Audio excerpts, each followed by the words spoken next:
Good morning, good afternoon. It's a privilege to be with you today. Uh, the most talk about learning modality in the new normal, the self-directed learning. I was tasked to discuss with you what is it all about and paano ito sinasagawa. Ako po si Carmen Sita Aguas from the Bureau of Learning Delivery, Teaching and Learning Division.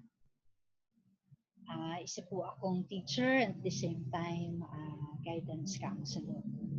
So to begin with, I'd like to take points from the DMCI memo number 2020-00162. It is about the suggested strategies in implementing distance learning modalities for this current year. This is all in the context of what we are experiencing now.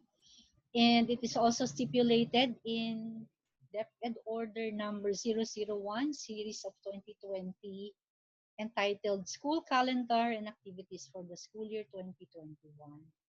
That schools and community learning centers under the supervision of the regional office and the schools division office are authorized to decide on the specific distance learning delivery model, or shall we say the modalities which is more appropriate to their context. And it is also specified that as much as possible, the primary learning resources that shall be used are the self-learning modules developed by the regions for the implementation of the alternative delivery modes, which I suppose the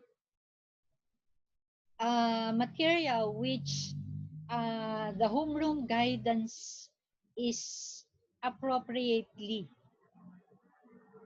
for this particular uh, modality. No? And to begin with, I'd like to share with you a definition of self-directed learning from Knowles. No? He said that self-directed learning describes a process in which individuals take the initiative. So, ibig sabihin, talagang makikita na natin na may kusang palo na yung bata.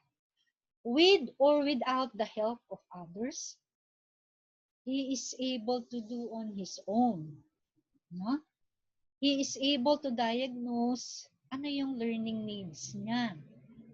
He's able to formulate goals. And, of course, when we say self-directed learning, sabi nga ay the child is able to take the initiative. No? Identifying human and material resources for learning, choosing and implementing appropriate learning strategies. And, of course, the most important thing in the self-directed learning, according to Knowles, is evaluating learning outcomes. So, self-directed learning describes a process in which individuals take the initiative with or without the help of others in diagnosing their learning needs, formulating learning goals, identifying human material resources for learning, choosing and implementing appropriate learning strategies, and evaluating learning outcomes. So, with that, Boyatzi, American psychologist, together with Goleman in 2002, ay may isa silang dinevelop. Okay, they formulated this theory on self-directed learning in which dito sa cycle na to, makikita natin what are the essential skills na dapat ay meron ng bata for him to be able to be successful in using the self-directed learning modalities. No? At sabi niya dyan, developing trusting relationship that help support and encourage in each step in the process. So ano ba? The first circle is my ideal self. Naiintindihan ng bata kung ano yung pangarap ko sa sarili ko. Sino ako?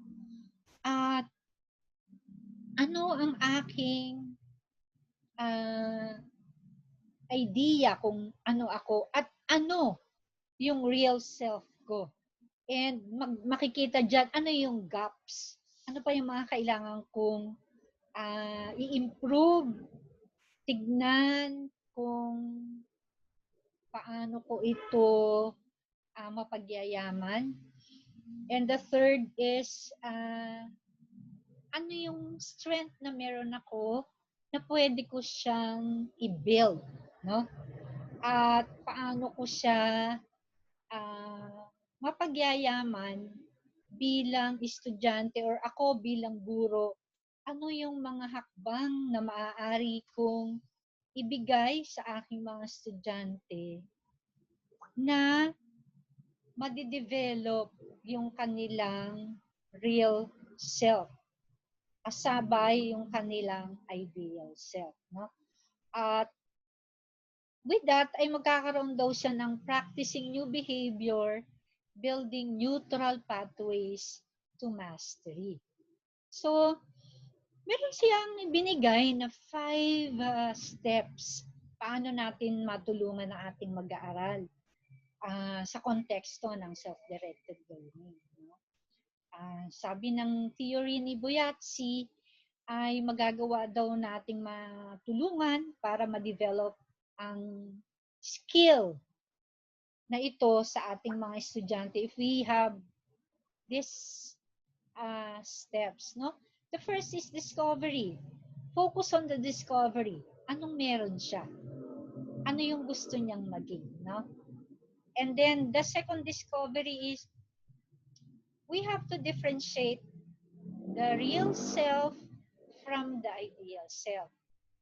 What are my strengths and gaps? Considering the ideal and the real self. So, ang maganda po dito ay yung unang module ng homeroom guidance ay nag-focus sa ideal, I. No? And the third discovery ay what is my learning agenda? How can I build on my strengths while reducing the gaps? No? If you are able to help the learners identified ano yung kailangan niyang i-improve, ay maganda na pag-proceed niya sa fourth discovery. This is the exploration parts, no? Ano yung actions na pwede kong i-take, no? And let me share with you processes, no? Paano nga ba natin isasagawa itong self-directed learning? So very important that we assess the learner's capacity to learn, no? Hindi kasi lahat ng learner may capacity na for self-directed. And we should also understand that not all parents are able to assist their kids. So kaya ito yung dilemma ng mga magulang natin. At bilang guidance counselor, bilang guidance designate in the school, ay kailangan po nating mag-intervene dun sa gap na yon. So the first one is we assess the readiness to learn. Ito pong step na to ay it involves students conducting evaluation. Ano ba yung meron yung bata ngayon? May internet ba siya? Meron ba siyang, kung siya gagamit ng online o kung yung material ay print, marunong ba siyang magbasa? Meron bang gagabay sa kanya? Ano ba yung support na pwede mong ibigay bilang school at bilang guidance advocate or guidance designate? It involves evaluating past experiences with independent learning. Ano ba yung kapasidad ng batang ito nung siya grade 4?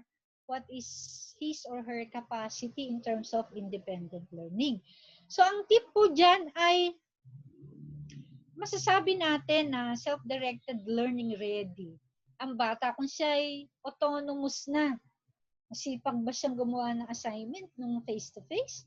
Organisado ba siya?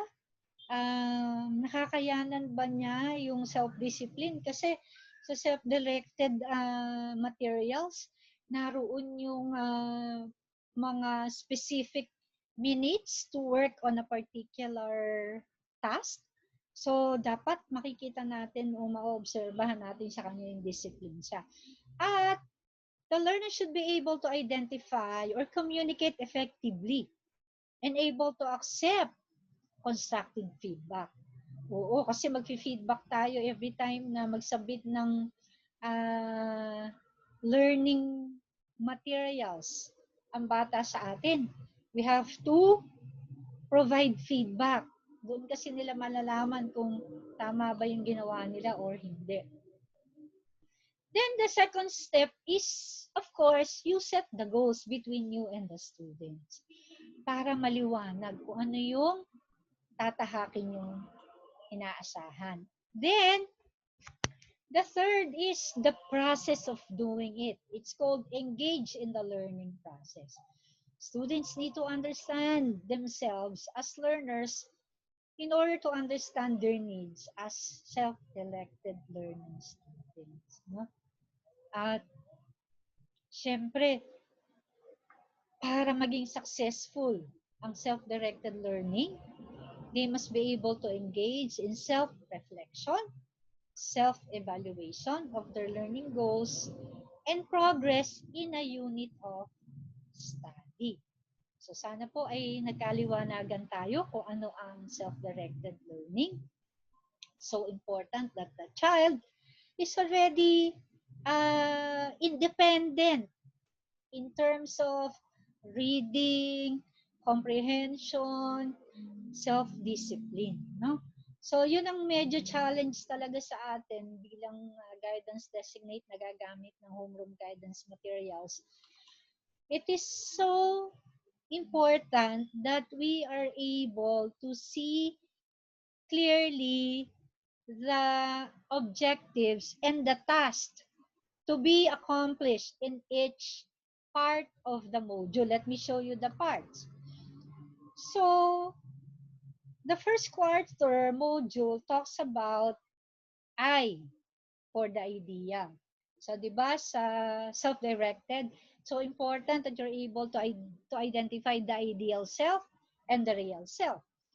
So, the parts of the module should be very clear in the discussion. What are the objectives? So, objectives are stated. At the end of the module, you are expected to identify uniqueness from others, enumerate the changes as you age, and demonstrate positive and appropriate behavior in valuing yourself. Then, part of the module also which is so important is the time allotment. Diba sabi natin, we set goals. So, by seeing the time allotment, learners will be able to set goals. Ay, paano ko pala titipakin itong module na to? Hahati-hatiin ko. And then, ano yung mga materials na kakailanganin ko? So, stated po dyan.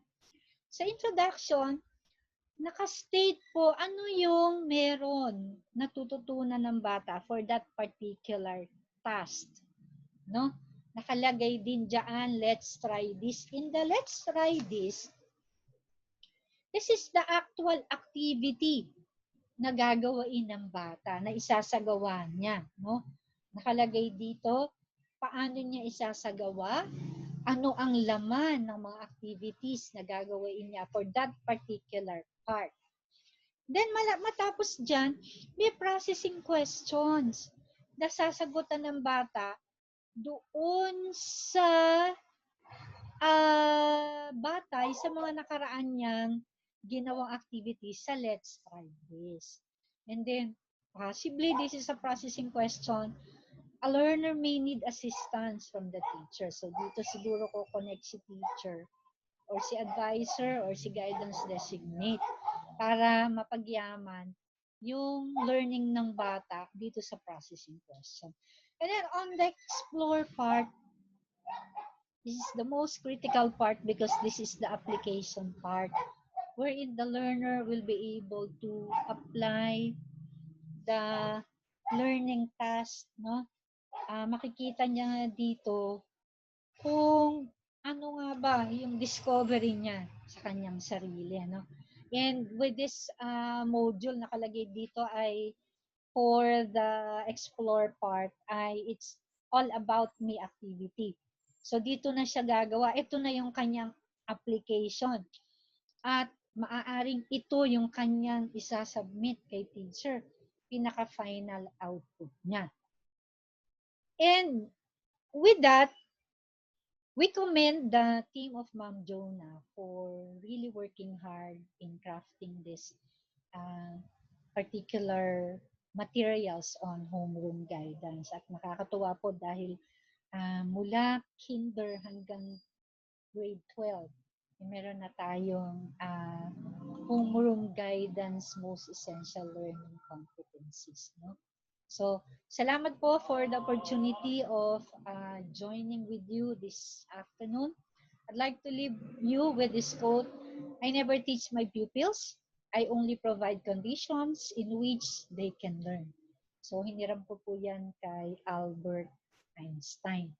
So, maraming salamat po. Kung kayo po ay may mga katanungan, ay maaari niyo pong isulat sa chat box at sasagutin po namin. Makaraan po ang lahat ng presentations this afternoon. Thank you very much. Carmen Aguas from the Bureau of Learning Delivery, Teaching and Learning Division.